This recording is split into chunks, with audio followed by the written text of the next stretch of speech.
Hello friends, लक्ष्य परिवार में आपका स्वागत है। मित्रों, हमने पिछले वीडियो में पढ़ा था वर्ब के बारे में। आइए हम वर्ब के कुछ पार्ट्स को समझते हैं। वर्ब से पार्ट्स कौन कौन से होते हैं इसके बारे में आइए जानते हैं। हमने पढ़ा क्या था, फाइनाइट वर्ब होती है और नॉन फाइनाइट वर्ब होती है। फाइनाइट वर्ब वो होती है जो किसी सब्जेक्ट के साथ प्रयोग हो। फाइनाइट वर्ब होती है जो किसी सब्जेक्ट के तुरंत बाद या तुरंत उसके साथ ही प्रयोग हो।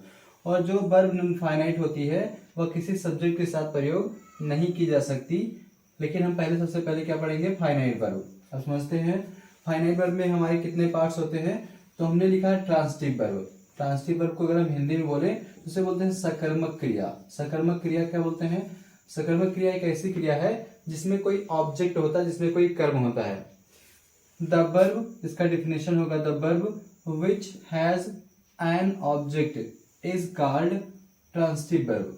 The verb which has an object is called transitive verb. एक ऐसी क्रिया जिसका कोई ऑब्जेक्ट हो, जिसका कोई कर्म हो, उसे हम ट्रांसिटिव वर्ब कहेंगे।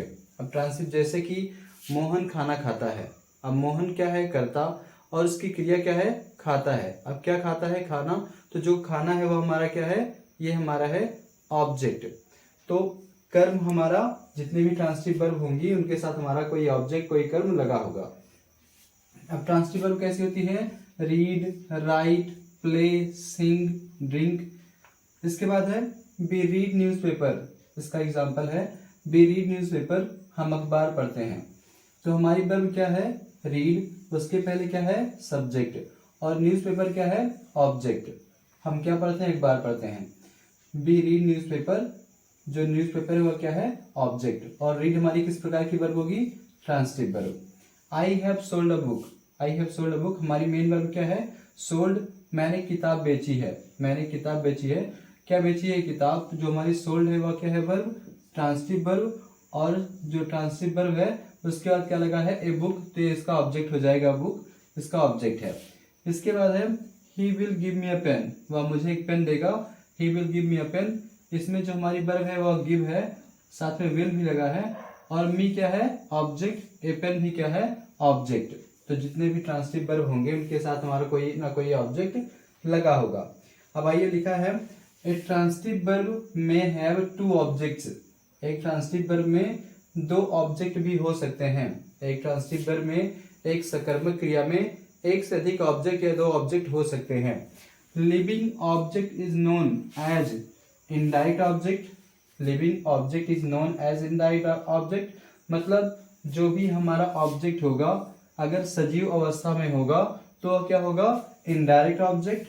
And non living object is known as direct object, और जो हमारा निर्जीव ऑब्जेक्ट होगा वह क्या होगा, इनडायरेक्ट ऑब्जेक्ट होगा। जो हमारा निर्जीव ऑब्जेक्ट होगा वह होगा इनडायरेक्ट ऑब्जेक्ट, और जो सजीव होगा वह होगा इनडायरेक्ट। निर्जीव होगा डायरेक्ट ऑब्जेक्ट और सजीव क्या होगा, इनडायरेक्ट ऑब्जेक्ट। अब जैसे किसमें लिखा है he will give me a pen. He will give me a pen, इसमें जो हमारी वर्ब है गिव, और उसके बाद क्या लिखा है, मी, और उसके बाद क्या लिखा है, पेन। अब इसमें हमारा डबल ऑब्जेक्ट है, मी है सजीव है ना, मुझे कह रहा है, मतलब वह मुझे कलम देगा। मुझे मतलब किसी व्यक्ति को, तो ये क्या है, सजीव। और अगर सजीव है तो इसे बोलेंगे इनडायरेक्ट ऑब्जेक्ट।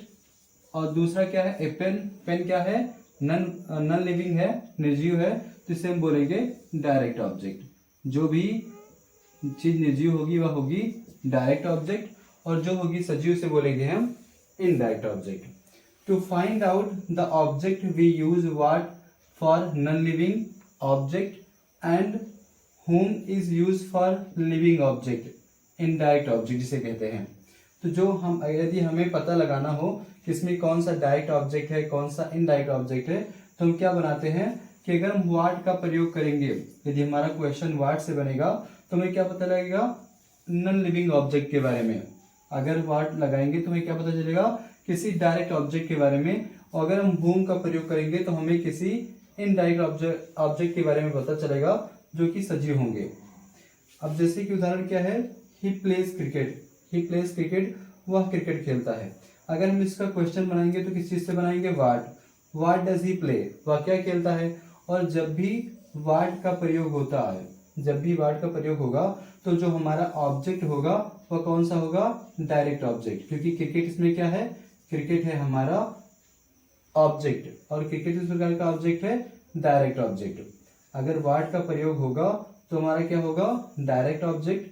और लिखा है she told me an interesting story, उसने मुझे एक मजेदार या रुचिकर कहानी सुनाई। अब जिसमें किसे सुनाई, मुझे, तो मुझे क्या है ये इनडायरेक्ट ऑब्जेक्ट। इसका पता कैसे लगाएंगे, whom से। उसने किसे इंटरेस्टिंग स्टोरी सुनाई, उसने किसे इंटरेस्टिंग स्टोरी सुनाई, तो जो हमारा क्वेश्चन बनेगा किसे से, तो उसमें क्या पता लगेगा कि ये हमारा क्या है, इनडायरेक्ट ऑब्जेक्ट। अगर वाट का प्रयोग होगा तो उससे पता लगेगा कि हमारा क्या है, डायरेक्ट ऑब्जेक्ट। अगर होम का प्रयोग होगा तो उससे पता चलेगा कि हमारा इनडायरेक्ट ऑब्जेक्ट है। अब आप ही बताइए, सेंटेंस क्या है, he gave me a pen, उसने मुझे कलम दी, उसने मुझे कलम दी। मी मतलब मुझे, मुझे क्या है, एक प्रकार का सजीव, और सजीव जिसे हम क्या बोलेंगे, इनडायरेक्ट ऑब्जेक्ट। और उसने मुझे क्या दी, कलम। ए पेन, तो पेन क्या है, ये हमारा निर्जीव है, नॉन लिविंग है, जिसे क्या हम बोलेंगे, direct object. He told me a story, उसने मुझे कहानी सुनाई। He told me a story. अब हमारी वर्ब क्या है, टोल्ड, और मी क्या है, ऑब्जेक्ट। ए स्टोरी क्या है, ऑब्जेक्ट, डबल ऑब्जेक्ट है। अगर डबल ऑब्जेक्ट होंगे तो कोई एक होगा इनडायरेक्ट, कोई एक होगा डायरेक्ट ऑब्जेक्ट। डायरेक्ट ऑब्जेक्ट क्या होता है, तो डायरेक्ट ऑब्जेक्ट क्या होगा, वह होगा निर्जीव। उसने मुझे कहानी सुनाई, क्या सुनाई, कहानी। तो जो कहानी है वह क्या है, हमारी मन गढ़ंत होती है, कहीं से हम सुने होते हैं, तो हमारी क्या होती है, निर्जीव। और किसे सुनाई, मुझे, तो मैं क्या हूं, सजीव, तो मैं सजीव हूं, तो मुझे क्या बोला जाएगा, इनडायरेक्ट ऑब्जेक्ट। और जो कहानी है उसे क्या बोला जाएगा, डायरेक्ट ऑब्जेक्ट। आइए समझते हैं आगे। और जो दूसरी हमारी वर्ब है इंट्रांसिटिव वर्ब, इसमें क्या होता है, the verb which has no object is called intransitive verb. एक ऐसी क्रिया जिसका कोई ऑब्जेक्ट ही नहीं होता, जिसका कोई कर्म ही नहीं होता, उसे हम बोलते हैं क्या, इंट्रांसिटिव वर्ब बोलते हैं। इंट्रांसिटिव वर्ब को हम हिंदी में बोलते हैं अकर्मक क्रिया। हिंदी में क्या बोलेंगे, अकर्मक क्रिया। एक ऐसी क्रिया जिसमें कोई कर्म ना हो, कोई ऑब्जेक्ट ना हो, जिसे हम बोलते हैं इंट्रांसिटिव वर्ब। अब इंट्रांसिटिव वर्ब में क्या क्या आता है, come, go, sleep, weep, cry, run, walk, और बहुत सारी ऐसी वर्ब्स आती हैं। Come, go, sleep, weep, cry, run, walk और इटीसी, बहुत सारी ऐसी वर्ब शामिल हैं। जैसे कि लिखा है we go to school, we go to school, you sleep on the bed, we run every morning, he walks on the road. We go to sleep. अब इसका जो हमारी वर्ब क्या है, गो। गो के साथ कोई ऑब्जेक्ट नहीं लगा है। अगर गो के साथ कोई ऑब्जेक्ट लगा होता तो उससे हम क्वेश्चन बना सकते थे व्हाट से या हुम से। अगर ऑब्जेक्ट लगा होता तो हम हुम या व्हाट से क्वेश्चन बना सकते थे। इसमें हम क्वेश्चन नहीं बना सकते। हम सोने जाते हैं। अब हम क्या कर सकते हैं, हम क्वेश्चन अगर बनाएंगे तो हम क्यों जाते हैं, कैसे जानते हैं, लेकिन हम ये नहीं कह सकते कि हम क्या जाते हैं। तो हमारा ये सेंटेंस जो है इसमें कौन सी वर्ब यूज हुई है, intransitive verb. You sleep on the bed, तुम बिस्तर पर सोते हो। अब अगर हम क्वेश्चन बनाएंगे तो हमारा क्या से नहीं बन पाएगा और किसे से नहीं बन पाएगा। हमारा क्वेश्चन क्या बोलेगा कि तुम कब बिस्तर पर सोते हो, तुम कहाँ सोते हो, तुम कैसे सोते हो, पर हमारा व्हाट और हुम से नहीं बनेगा।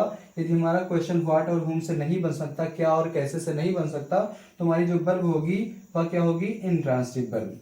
वी रन एवरी मॉर्निंग, हम प्रत्येक सुबह दौड़ते हैं, हम प्रत्येक सुबह दौड़ते हैं। अगर इसका भी क्वेश्चन बनाएंगे तो क्या और किसी से नहीं बन सकता। इसमें बन सकता है कि हम कब दौड़ते हैं, हम कब मतलब हम कहाँ दौड़ते हैं, ऐसा बना सकते हैं, पर हम इसमें क्या और किसी का उपयोग नहीं कर सकते। अगर क्या और किसी का उपयोग नहीं कर सकते तो जो हमारी ये वर्ब है वह क्या होगी, इंट्रांसिटिव वर्ब। इसके बाद है ही वॉक्स ऑन द रोड, वह सड़क पर टहलता है। ही वॉक्स ऑन द रोड, वह सड़क पर टहलता है। जो हमारी वर्ब कौन सी है, वॉक्स। अब कहाँ टहलता है, सड़क पर। कब टहलता है, सुबह। ऐसा क्वेश्चन बन सकता है, पर उसमें क्या और किसी से क्वेश्चन नहीं बनाया जा सकता। इसलिए हमारी जो वॉक्स है वह कौन सी वर्ब है, इंट्रांसिटिव वर्ब। आप समझ गए होंगे कि ट्रांसिटिव वर्ब वह वर्ब होती है जिसमें कोई ऑब्जेक्ट होता है। जैसे वह पुस्तक पढ़ता है, तो क्या पढ़ता है पुस्तक, इसमें क्या आ रहा है, वह मुझे बुलाता है, किसे बुलाता है, तो इसमें किसे आ रहा है। जब भी क्वेश्चन हमारा क्या और किसे से बन सके तो उसे हम क्या बोलते हैं, ट्रांसिटिव वर्ब जिस वर्ब में जिस सेंटेंस में हमारा जो क्वेश्चन क्या किसी से ना बन पाए, जबकि उससे बने क्या, कब, कैसे, कहाँ, अगर ऐसे चीजों से बने तो उसे हम क्या बोलते हैं, इनट्रांसिटिव वर्ब। तो जो हमारी ट्रांसिटिव वर्ब होगी उसमें हम ऑब्जेक्ट का प्रयोग करेंगे, जो हमारी इंट्रांसिटिव वर्ब होगी उसमें ऑब्जेक्ट का प्रयोग नहीं होता। इसके बाद जो हमारी तीसरी, we can not make any sentence of what and whom। इसका मतलब क्या है कि हम कोई ऐसा सेंटेंस नहीं बना सकते जिसका क्वेश्चन क्या और किसे आ जाए। अगर वर्ब कौन सी होगी, इंट्रांसिटिव, अगर इंट्रांसिटिव वर्ब होगी तो हम ऐसा कोई क्वेश्चन नहीं बना सकते जिसमें व्हाट या whom का प्रयोग कर सकें। इसके बाद जो हमारा तीसरी वर्ब है एक्सिलरी वर्ब। कौन सी वर्ब है, एक्सिलरी वर्ब, जिसे हम सहायक क्रिया कह सकते हैं। अब सहायक क्रिया कौन सी वर्ब है, the verb is which is use with a main verb. एक ऐसी क्रिया जो किसी मुख्य क्रिया के साथ आती हो, एक ऐसी क्रिया जो किसी मुख्य क्रिया के साथ आती हो उसे हम क्या बोलते हैं, एक्सिलरी वर्ब। एक ऐसी क्रिया जो किसी मुख्य क्रिया के साथ आती हो उसे हम क्या बोलते हैं, एक्सिलरी वर्ब। अब एक्सिलरी वर्ब में क्या क्या आता है, जैसे लिखा है हैज ईटन, इसमें ईटन क्या है, मेन वर्ब, और जो हैज है वह क्या है, auxiliary verb. Is singing, singing क्या है, मेन वर्ब, और इज क्या है, वह है हमारी axillary verb. Have one, one क्या है, मेन वर्ब, और जो है वो क्या है, auxiliary verb. Must sleep, sleep क्या है, हमारी मेन वर्ब है, और जो मस्ट है वह किस प्रकार की वर्ब है, auxiliary verb. Can read, read क्या है, मेन वर्ब, और कैन क्या है, ये हमारी है एक्सिलरी वर्ब। एक्सिलरी वर्ब में क्या होता है, एक्सिलरी वर्ब एक ऐसी क्रिया होती है जिसके साथ कोई मुख्य क्रिया प्रयोग की जाती है, जैसे कि पढ़ना, लिखना, जाना, बुलाना, धोना, ये सब सारी क्या है, मुख्य क्रिया है। अगर कोई भी एक्सिलरी वर्ब होगी तो उसके साथ कोई मुख्य क्रिया का प्रयोग किया जाएगा। तो इसमें हम आगे समझते हैं, we must read a book, we must read a book. इसमें जो हमारी वर्ब है वह क्या है, मस्ट और रीड, जिसमें रीड क्या है, मेन वर्ब, और मस्ट क्या है, एक्सिलरी वर्ब। मस्ट क्या है, एक्सिलरी वर्ब, और रीड क्या है, main verb. I am selling a book, हमारी मेन वर्ब क्या है, सेलिंग, और इसके साथ क्या लगा है, एम, तो एम क्या है हमारी axillary verb. You must read a book, you must read a book, इसमें जो रीड क्या है हमारी मेन वर्ब है, और मस्ट क्या है, ये हमारी है auxiliary verb. We were reading, we were reading, reading क्या है, मेन वर्ब, और जो वर्ब है वो क्या है, ये है हमारी एक्सिलरी वर्ब, क्योंकि हम मेन वर्ब के साथ इसका उपयोग कर रहे हैं। एक्सिलरी वर्ब क्या होती है, वह किसी मेन वर्ब की मदद करती है, तो वही हमारी क्या है, एक्सिलरी वर्ब। अब आगे है, auxiliary verb has two parts. Axillary verb के दो भाग होते हैं, एक्सिलरी वर्ब के दो भाग होते हैं, वो कौन कौन से भाग होते हैं, तो पहली वर्ब कौन सी है, प्राइमरी एक्सिलरीज, और दूसरी वर्ब कौन सी है, मॉडल एक्सिलरीज। प्राइमरी एक्सिलरीज और मॉडल एक्सिलरीज हमारी क्या होती हैं, वह एक्सिलरी वर्ब की पार्ट होती हैं। अब हमने आज क्या पढ़ा, फाइनाइट वर्ब क्या होती है, तो फाइनाइट वर्ब वही होती है जो किसी सब्जेक्ट के तुरंत बाद या उसके साथ प्रयोग की जाए, तो हमारी फाइनाइट वर्ब होती है। अब फाइनाइट वर्ब में सबसे पहले कौन सी वर्ब है, ट्रांसिटिव वर्ब। ट्रांसिटिव वर्ब मतलब क्या होता है, सकर्मक क्रिया। The verb which has an object is called transitive verb. एक ऐसी क्रिया जिसका कोई ऑब्जेक्ट हो उसे हम ट्रांसिटिव वर्ब कहते हैं। जैसे तुम पुस्तक पढ़ते हो, जिसमें पुस्तक क्या है, ऑब्जेक्ट है। रीना कपड़े धोती है, इसमें कपड़े क्या है, ऑब्जेक्ट है, तो इसी की वर्ब क्या कहलाएगी, ये हमारी कहलाएगी ट्रांसिटिव वर्ब। अब एक ही वर्ब के दो ऑब्जेक्ट हो सकते हैं, जैसे कि वह मुझे पुस्तक देता है, वह मुझे पुस्तक देता है, देता किसे है, मुझे, तो पहला ऑब्जेक्ट कौन हो गया, मैं, और क्या देता है, पुस्तक, तो दूसरा ऑब्जेक्ट कौन सा हो गया, पुस्तक। अब इसमें एक जो वर्ब, एक ऑब्जेक्ट जो होगा वह क्या होगा, डायरेक्ट ऑब्जेक्ट, दूसरा क्या होगा, इनडायरेक्ट ऑब्जेक्ट, जिसे हम बोलते हैं प्रत्यक्ष कर्म, या दूसरा क्या होता है, अप्रत्यक्ष कर्म। तो इसमें जो मुझे है, मुझे क्या है, सजीव, तो सजीव को हम बोलेंगे क्या, इनडायरेक्ट ऑब्जेक्ट, जबकि पुस्तक जो होगी निर्जीव, उसे हम बोलेंगे डायरेक्ट ऑब्जेक्ट। अगर हमें डायरेक्ट ऑब्जेक्ट और इनडायरेक्ट ऑब्जेक्ट का पता लगाना हो तो हम इंग्लिश में क्या उपयोग करते हैं, व्हाट या whom। हिंदी में क्या प्रयोग करते हैं, क्या और किसे। तुम किसे बुलाते हो, मुझे, तो मुझे क्या है, यह है इनडायरेक्ट ऑब्जेक्ट। तुम क्या पढ़ते हो, पुस्तक, तो पुस्तक क्या है, डायरेक्ट ऑब्जेक्ट। अब इसके बाद क्या है, ट्रांसिटिव वर्ब के बाद इंट्रांसिटिव वर्ब आती है। तो इंट्रांसिटिव वर्ब का कोई ऑब्जेक्ट नहीं होता, जैसे कि उसमें क्या क्या आता है, रन, गो, स्लीप, कम, वेट, ये सब क्या है हमारे, ये हमारे हैं इंट्रांसिटिव वर्ब। इसके बाद हमारी क्या है, एक्सिलरी वर्ब। एक्सिलरी वर्ब क्या होती है, जो किसी मेन वर्ब की मदद करें। Auxiliary verb are those who help a main verb. Auxiliary verb वही होती है जो किसी मेन वर्ब की मदद करती हैं। तो इसमें हम समझ सकते हैं कि जो हमारी एक्सिलरी वर्ब होती है उसके दो पार्ट होते हैं, प्राइमरी एक्सिलरीज और मॉडल एक्सिलरीज। होप आप लोग ये समझ पाए होंगे। आपको इसे अच्छे से पढ़ना है, आपको अच्छे से समझना है। आप इसे किसी कॉपी में उम्मीद है नोट कर रहे होंगे। बहुत बहुत धन्यवाद।